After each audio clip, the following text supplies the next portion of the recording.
ബീച്ചിൽ ചെന്നപ്പോഴത്തേക്ക് നടക്കണ ഞാൻ അപ്പം ഞാൻ പിന്നെ നമ്മുടെ റാണീനെ പോലെ ഇരിക്കണല്ലോ. അപ്പം അത് കേട്ടത് ഭയങ്കര ഓണർ പറയാം നിങ്ങളുടെ റാണി തന്നെ ഇതെന്ന്.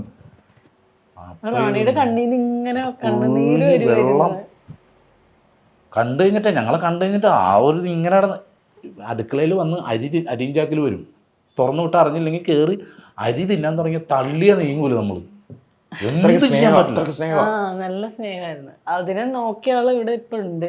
അവിടെ കിടക്കണം. അവൻ അറിഞ്ഞിട്ടില്ല ഇത്. എല്ലാവരെയും കണ്ണെന്ന് ഒഴുകണമല്ല നമ്മളൊക്കെ. നിങ്ങളെ കണ്ടുടനെ മനസ്സിലായല്ലേ?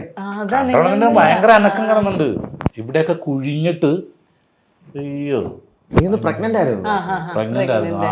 ഭയങ്കര കരച്ചിലായിരുന്നു അവിടെ കിടന്ന്. പിന്നെ അവരെല്ലാരും കൂടി സമാധാനിപ്പിച്ച് കൊടുത്തത് ആ ചെക്കന്റെ നമ്പർ അന്നേരം കിട്ടിയായിരുന്നു. എന്താ വിളിക്കണെന്നൊന്നും പറയാൻ പറ്റില്ല. കുറെ ദിവസം കഴിഞ്ഞപ്പോൾ മെസ്സേജ് അയച്ചപ്പോൾ ഞാൻ ചോദിച്ചു എന്ത് പണിയാ കാണിച്ച മോനെ, അതെങ്ങനെ ചെയ്യണം ശരിയാണെന്ന് ചോദിച്ചപ്പോൾ അത് പിന്നെ ഇങ്ങോട്ട് ഓരോ കാര്യങ്ങൾ പറഞ്ഞപ്പോൾ പിന്നെ ഞാൻ എന്ത് പറയാൻ, അതിനെ ഒന്നും പറയാൻ പറ്റില്ലല്ലോ.